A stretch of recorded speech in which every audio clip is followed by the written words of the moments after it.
Hi everyone, thank you so much for joining me. I'm Lady Rose of Goddess Garage, and today I'm going to be doing a review of a tarot deck. The tarot deck that I'm reviewing is the Muse Tarot, done by Chris Ann, and this is sort of an Art Deco, funky kind of art, which I'm not usually always drawn to as far as tarot cards go, because sometimes I find it hard to read those cards. I've tried a couple of decks, I can't remember the names of them now. But this one was I was called to, and I ended up getting it, and I actually really love this tarot. Inside the box, there's a little inscription. There is magic and truth, there is truth in my veins, where my blood speaks in sooth, and my mind has no reins.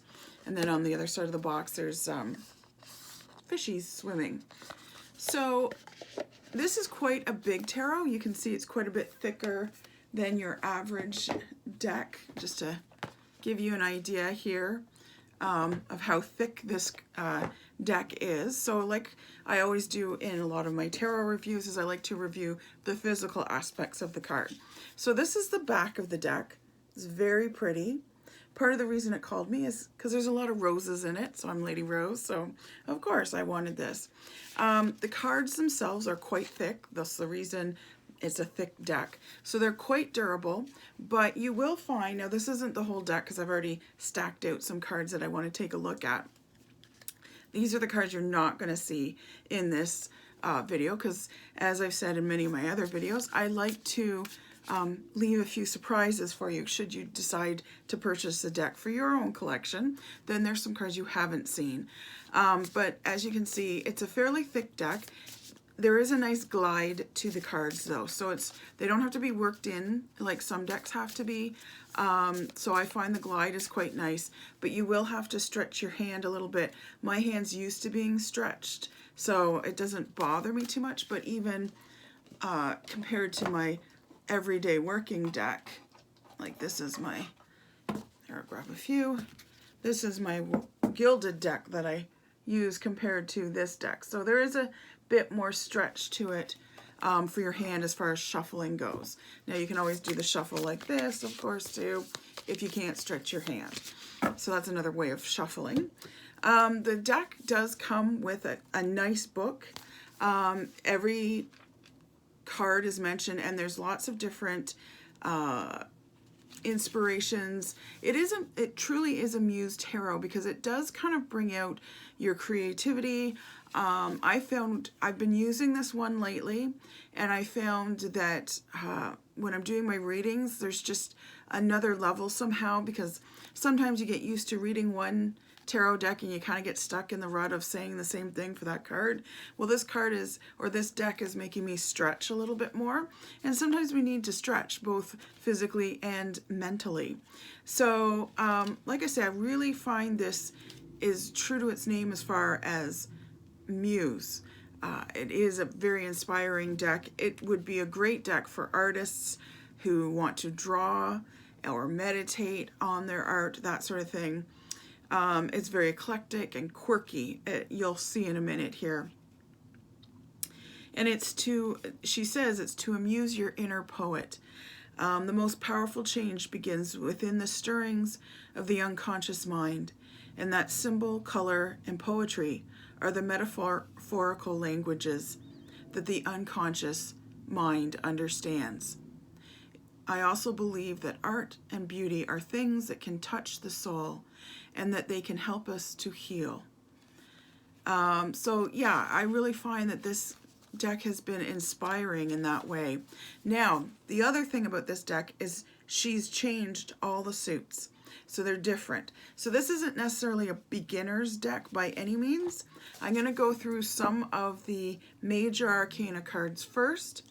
It's a very feminine deck. She's taken all the males out of this deck. But what I like, there's the moon. Isn't that beautiful? Beautiful, big, pink, full moon. What I like is she hasn't taken them out in a way that you're kind of feeling like, oh, that man got cut out. You know, like it doesn't have that vibe to it. I love this card here, the High Priestess. I just think it's a beautiful card. I keep coming back to this card and just spending some time looking at this card. So you'll find, as maybe I found with this deck, that you just spend some time with this deck before you start reading it, is what my recommendation would be. Sit with it, sit with some of the cards, see what cards you're drawn to, explore it, because it is quite different from your average tarot deck. So take some time to explore it. So I've spent a lot of time exploring it. The cards are just gorgeous. I love them. This is the Death card. So it's a darker card, but I really like the way she's handled this. That's a butterfly, which is all about transformation, which is what death really is. So here's the Emperor. The Emperor is a woman. She's all about the balance and, you know, the advice that she can give you. She's traveled. This to me sort of represents her experience, because you get to be the Emperor because you've got experience, right? And then the Hierophant, another typically male card. This is the Hierophant here, sitting on her rock with her candles lit and the sun rising. So that's the Hierophant. The Lovers, I just think, is just a pretty card. Beautiful. I love the lotus flowers, the angel wings, the two lovers coming together. And I really, because when I've done meditation, you know, the saying with meditation, especially transcendental, is bloom like the lotus within the muddy waters, meaning being able to find that center, find that calm, meditate even in the chaos of life. Because so many people say, oh, I don't have time. You know, that's the first thing to go off their schedule. I haven't meditated in a while because I just haven't had time because I've been so busy. You can meditate anywhere. And also, meditation is something you want to become. You know, it's something you want to bring to everything in your life. When you're reading a book, do it in a form of meditation. When you're doing your dishes, do it as a form of meditation. You know, meditation doesn't have to be, I have to carve out 20 minutes somewhere and go, and try to center my mind. When you're doing, I love the dishes meditation. I teach that to almost everybody that comes within 3 feet of me, or in these days, 6 feet of me. But I'm always telling people, when you do the dishes, that's why I don't have a dishwasher. I've never had a dishwasher. I don't want a dishwasher. I like doing my dishes by hand because it gives me time to meditate. And I'm also getting my dishes done, which is awesome, you know? So when you're doing your dishes, you can meditate. Another major arcana card that's been changed is Awakening, which is normally the Judgment card in traditional tarot. So I do really like that it's Awakening, because Judgment, if you know anything about tarot, if you don't, you're going to learn something here. A lot of people get a little afraid of the Judgment card because you feel you're being judged, but it's one of the angel cards that I talk about in my Angels of Tarot video, and it is Angel Gabriel on the Judgment card, but it's about trumpeting the souls of the dead into heaven. And I always say you can't get into heaven unless you've made the right decisions and gone down the right paths. So Judgment is not you being judged. It's you've made those right decisions. It's a clarifying card. You're on the right path. But I love the way she's kind of transformed this into awakenings, because that's what it is as well. It's totally an awakening, because when you're raising the souls of the dead like Archangel Gabriel is doing, you are awakening the souls of the dead and they're going to heaven. And then there's the Strength card here. I like that, you know, Strength always has the lion. She's incorporated the typical lion.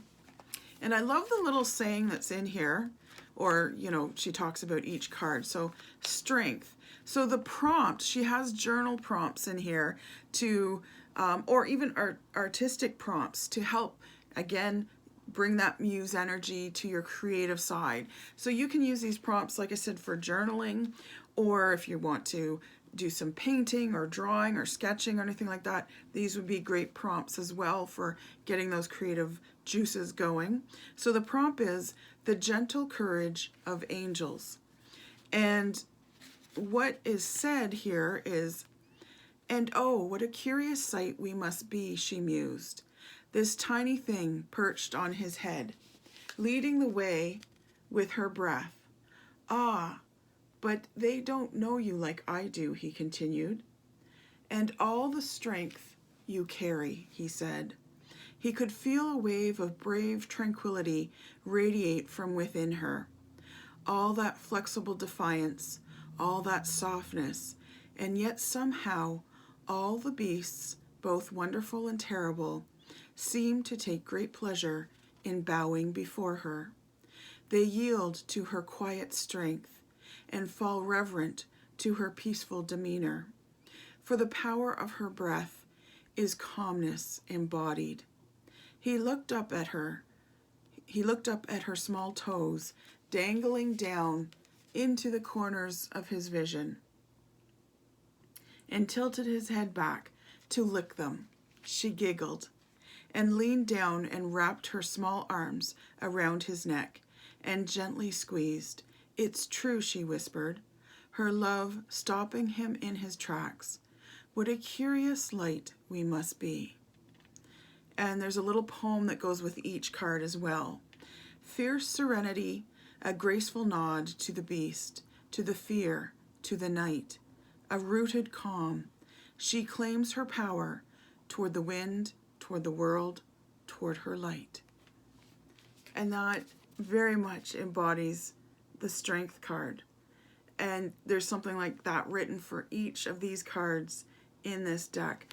I just love the beauty of this whole deck, both on emotional, spiritual, and a visual level.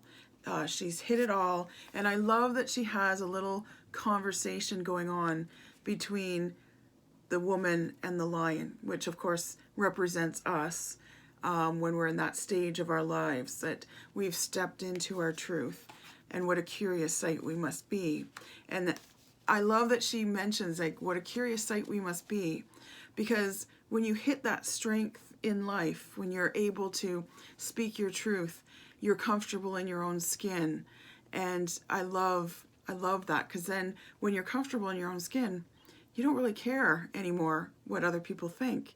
You think, yeah, I might be weird looking, but that's okay. I'm okay with that. And it's a real true self-acceptance. And I love that energy of that card. So the aces are all women. They're beautiful cards. They're not obvious aces. So definitely pay attention. Now I was going to talk about the emotions, the suits. So there's Ace of Emotions, as you can see. So that's the cups. So all the suits have been changed. It fits very well. The cups are emotions. All the emotional cards or emotion cards are water-based, of course. And then we've got the Ace of Materials, and that is Pentacles. And what you'll find in the Pentacle suit is a lot of roses. And being Lady Rose, I love that it's about roses. Then we've got the Ace of Voices. So voices are the swords. So you'll tend to see a lot of flags in the voices, because it's about flying your flag, speaking your truth, letting people know who you are, where you are, and what you're all about. So raise your flag kind of thing, right? And then the last one we've got is the Ace of Inspiration. And that is the wands, traditionally speaking. And I love that there's an owl here on this one too. I forgot to point out the owl, because the owl appears often in the sword one, because it's about finding those solutions and stuff like that, getting that wisdom, learning what to say, learning when not to say things, that sort of thing. Now, the queens, I was going to point out the queens in this deck, because I love the queens. They're so strong. I can't pick which queen I like the most, but we've got the Queen of Voices. She's a darker lady, slick, sophisticated. You know, she's got those ravens around her. She's not to be messed with. I love that. She's strong. And then we've got the Queen of Emotions. She's very colorful. She's strong. She's looking you straight in the eye, you know, but she's got a gentleness about her too. And then we've got the Queen of Inspiration. I love this. There's the pyramids there, the hot Egyptian desert, and a woman just basking in the beauty of the sun. And I love the strength that comes from her. Very fiery, warm kind of strength. And then we've got the Queen of Materials. And again, lots of roses. And, you know, I could see her speak in her mind. And, you know, she knows what she wants. She goes after it. And that's how she goes in life and gets what she needs. So speaking of court cards, here's the Knight of Materials. So you'll notice all the knights have horses, no men. She has cut the men out of this deck. But again, it's not done in a way that you feel like she's angry at men. It's just, this deck is the realm of feminine energy. That's all it is. And I love that. The kings are very interesting in this deck. So all the cards are upright, but the kings are sideways, and they're not kings, they're muses. So this is the Muse of Material, for instance. So it goes sideways. It's an interesting thing, and they're mirror images of each other. So this is the Muse of Voices, Muse of Emotions, and then the Muse of Inspiration. So whenever a muse shows up, I always feel like it's a special card because it's sideways, right? So I get excited about it in a way that I don't get excited about kings. You know, kings are great, don't get me wrong, but when they come out in a spread, okay, the king means this, blah, blah, blah. But when a muse shows up, I'm always like, oh, you've got a muse, yay. You know, some inspiration is about to come. Good things are coming for you, you know, and you're about to be inspired and you're about to take charge and that sort of thing. So I really like that. So you get a kind of a different vibe off of this deck. Now, just to show you some cards, just to give you an idea of the artwork, we've got 3 of Emotions. I love the artwork there. And like I said, they kind of have a different vibe than your regular sort of tarot deck, no matter what the tarot deck is. Like, partly because of the artwork. So that's the 8 of Materials, the roses, right? But partly because she's changed the suits and everything has a different vibration now. So this is the Page of Inspiration. So that's, inspiration cards tend to have a lot of color to them, or they're very fiery, one or the other in this particular deck. 2 of Emotions. And, you know, at first when I kind of saw this in passing, this deck, I was like, I don't know, you know. And sometimes you get lazy and you're like, do I want to learn something new? Yes, you do. That's how you stay young, when you learn something new. So there's the 4 of Voices. So I challenged myself to get this deck. I bonded it to me. You should always bind a deck to you before you start using it. If you don't know how to do that, you can watch my video on binding of tarot decks. That's a nice one with the Lady in the Tub, the 6 of Inspiration. So I challenged myself to start using this deck because even after I bonded it to myself, I still hesitated in using it.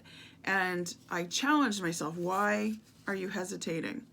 So I just went ahead and did it. And I've got the 7 of Voices here. I like this card because the 7 of Voices is, I see a lot of symbolism there. Like the voices that are in our head. You know, this might be some of the negative things we say to ourselves. This is us pushing ourselves, you know, knowing that we're good enough, knowing that we can go ahead. You know, we don't have to be perfect to move forward.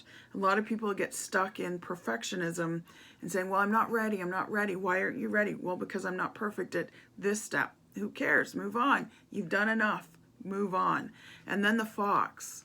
So my son's native name has a fox in it, little fox. And it's because he's clever. He's very smart. And the fox is very clever. And he's a great sort of spirit guide or spirit animal to have with you. And the 7 of Voices. This is a totally different vibe than what the 7 of Swords normally looks like. The 7 of Swords is often a darker card. Let me see if I can find it here. In tarot, because the 7s aren't always really nice. But I find that all her cards kind of have a nice hope to them somehow. And I find it very inspiring. Like she went she wanted to make an inspiring deck from what I'm hearing and seeing. So this seven of, now, okay, so the fox is a very clever animal, very good spirit guide to have, or spirit animal to have. He also, you know, like, he's not always the best as far as when the chicken house is involved. He will steal chickens. So there is that theft element to it, because as you can see, the Seven of Swords in my gilded working deck, there's a thief happening. But again, I picked up more on the hope than I did on the darkness, right? And that's what I found I got out of this. But it's not a hope or an uplifting and a sugary sweet, oh my God, what have I just eaten kind of way. Because I've had decks like that that are just so positive. They're Pollyanna and, you know, rainbows and unicorns, and although she has rainbows in here somewhere, I think, I don't get that sugariness. It's transcended past that, and I really find I'm getting a lot of great energy from this. That's the 10 of emotions, I believe. Yes, 10 of emotions. People are dancing. It's a great time. And then we've got the 9 of emotions. I like this one because it's got diamonds on it. And it's got someone meditating. And it's got a little genie bottle or genie pot here. So this is very much, you know, all your wishes can come true. That you're kind of in that energy. Now, not to say it doesn't have some dark cards. I picked out a couple of dark cards. So it's got the 9 of voices here. So I believe, if I remember correctly, no, that's the 8. So the 9 of voices, you know, she's got a lot of different strands. Maybe she's finding it hard to make a decision because she's got her eyes closed. So it is a bit of a darker card. Not an easy decision to make. Just try to see if I can find the 5 of Swords, 7 of Cups. 9 of Swords, just to compare and contrast, because this gilded deck follows the Rider-Waite-Smith fairly closely. Of course, it's gonna be the last card I look at, right? 9 of Swords, yes. So I was right. See, she's worried. She's in her bed. She's sitting up. I knew it was one where she was worried. So this one very much reflects that energy. But it's not quite as gruesome as the swords can be. You know, like you got 9 swords floating over you here. But here she's got sort of, I saw them as trains of thought. You know, these are all the different thoughts she has going, and she's hanging on to them rather tightly. So maybe there's some she needs to let go of. Maybe there's some she needs to follow through completely on. She's closing her eyes because she doesn't want to see a solution, or she feels too overwhelmed to find that solution. So I find this deck has a lot of those, you know, all kinds of different ways of going about reading this card. Now another darker one is the 8 of Voices. So this is the one where the girl's usually blindfolded and her hands are tied up, and there's usually 8 swords somewhere sort of circling her kind of thing. So this one very much embraces that energy, you know, but she's put herself in the darkness, you know, and she's looking up. She knows there's light there. So find that light within the dark situation, or within what you perceive as a dark situation. So I just wanted to do that quick little review of the Muse Tarot by Chris Ann. And if you want to purchase it, please go below to the description and click the link through to my Amazon affiliate account. It's one way of supporting me. I'll also put other links for my Facebook, my Etsy store, my Instagram, if you want to follow me or check out my store on Etsy. I very much appreciate that. If you can subscribe to this channel, I would appreciate that as well, so that I can keep doing these kind of reviews and other instructional videos for you. If you're looking for a tarot deck and you want to know more about a particular tarot deck, feel free to message me and let me know which one you'd like to kind of look at, because I might already have it in my collection and I just haven't reviewed it. But I'm always looking for an excuse to get a new tarot deck to add to my collection. It's a business write-off for me. So let me know, and I can let you know whether I can do a review for it or not. And I'm happy to kind of review these decks, and it's a great place to come to see if I've already reviewed one, and you can kind of see what it's like. I tend to like to talk about the energy of the deck, what the feel of the deck is, and that sort of thing. I do hold some cards back because when you get your own deck, you want some surprises. You don't want to have seen all the cards yet, so I hold back some surprises for you so that you can get to know your deck in your way. Okay, thank you so much for being here. Take care. Bye.